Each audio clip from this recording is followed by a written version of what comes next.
Bonjour à toutes et à tous et bienvenue sur Tout savoir DCG. Aujourd'hui, on s'intéresse à la cinquième partie du cours du droit fiscal, les sociétés soumises à l'IR.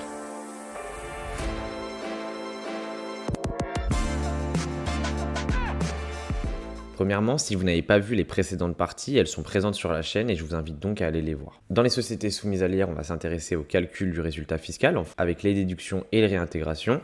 Donc ce tableau, comme pour l'IS et les BIC, résume l'entièreté des déductions et réintégrations à savoir. Les provisions pour congés payés, il n'y a aucun retraitement. Les plus-values nettes long terme sont imposables à un taux réduit et doivent donc être réintégrées pour être imposables différemment à un autre taux que celui de l'IR.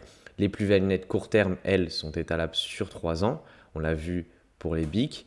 Et donc, il faut soit déduire 2 tiers, soit déduire l'entièreté et réintégrer un tiers. En ce qui concerne les moins-values nettes long terme, elles sont imputables aux plus-values nettes long terme de même nature sur 10 ans.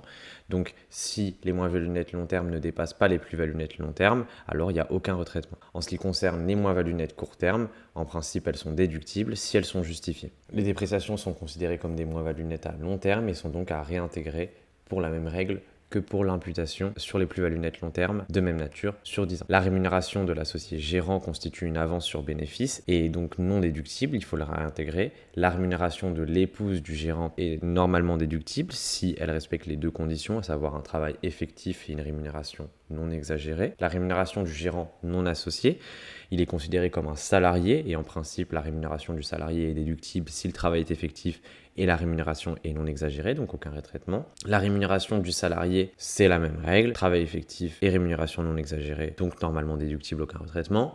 Donc concernant la taxe sur les véhicules de société, elle est déductible dans les sociétés soumises à l'IR. Donc les subventions d'équipement pour les subventions pour des biens amortissables, elle peut être étalée sur la durée de l'amortissement de ce bien, donc il n'y a aucun retraitement.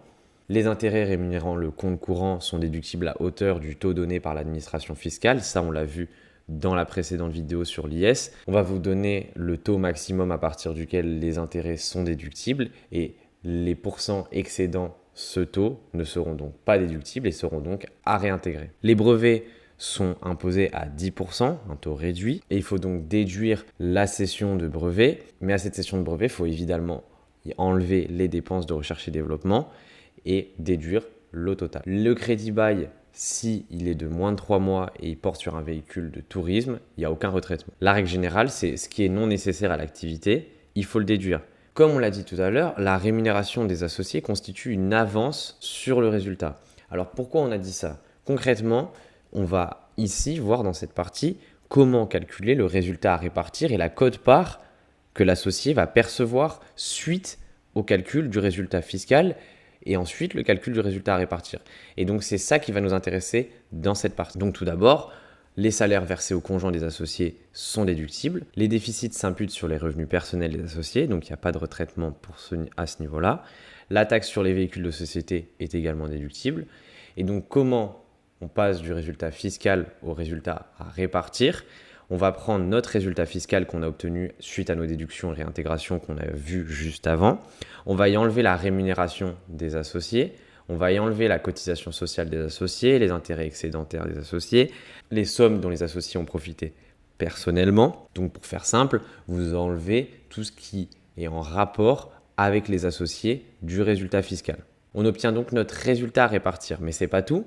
L'associé, il n'est pas forcément unique dans une société et donc il va falloir calculer la quote-part du bénéfice fiscal, c'est-à-dire le bénéfice commun à répartir en proportion au capital de l'associé. Donc on va prendre la quote-part de l'associé. Admettons, on vous indique qu'un associé est présent au capital de la société à hauteur de 40%.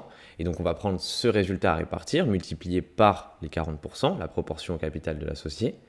On va y ajouter sa rémunération, puisqu'elle le concerne.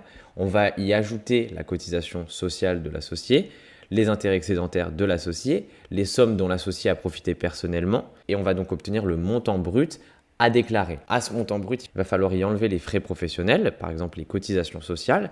On obtiendra donc le montant net imposable au BIC. Donc si vous avez compris, en fait ici on retranche l'entièreté de ce qui concerne les associés du résultat fiscal. Et ici, en fait, on va réaffecter ce qui concerne uniquement l'associé qui nous intéresse. Étant donné que on veut calculer le montant net imposable au BIC de l'associé, et donc on veut uniquement connaître le montant net imposable au BIC de celui-ci, Et donc, on veut uniquement son salaire, ses cotisations, ses intérêts excédentaires, les sommes dont l'associé a profité personnellement, puisque ça fait partie de son revenu à lui. Mais on ne veut pas le revenu des autres associés. C'est pour ça qu'on va d'abord le retrancher pour obtenir le résultat à répartir, puis ensuite réaffecter uniquement ce qui concerne l'associé afin d'obtenir le montant net imposable au BIC. Comme on l'a vu dans les précédentes vidéos, il y a une des sociétés qui est normalement soumise à l'IS mais qui peut opter pour l'IR, c'est la SARL de famille. Alors qu'est-ce qu'on se considère comme SARL de famille? Il faut que les associés appartiennent à la même famille, qui soit minimum 2. Pourquoi les associés dans ce cas-là ont intérêt à opter pour l'IR? L'option à l'IR permet de déduire les déficits de la SARL.